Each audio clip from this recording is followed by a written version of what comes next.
السلام عليكم.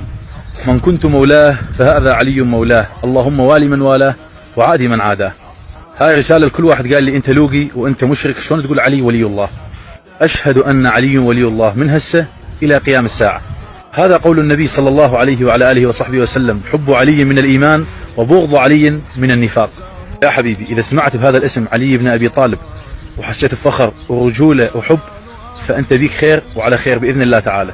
وإذا حسيت بقلبك كره تجاه هذا الشخص ولو مثقال ذرة، فاعلم أنه بيك نفاق أعوذ بالله وأنت جبان، لأن حتى اسمه راعبك.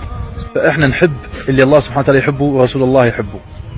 وقال رسول الله صلى الله عليه وعلى آله وصحبه وسلم: لا أعطين راية رجلا غدا يحب الله ورسوله ويحبه الله ورسوله. هو علي بن أبي طالب، زوج فاطمة سيدة نساء العالمين وابن عم النبي، وأبا الحسن والحسين سيدا شباب أهل الجنة. أرجع وأكررها حتى لا تضجون: أشهد أن علي ولي الله من هسه إلى قيام الساعة بإذن الله تعالى.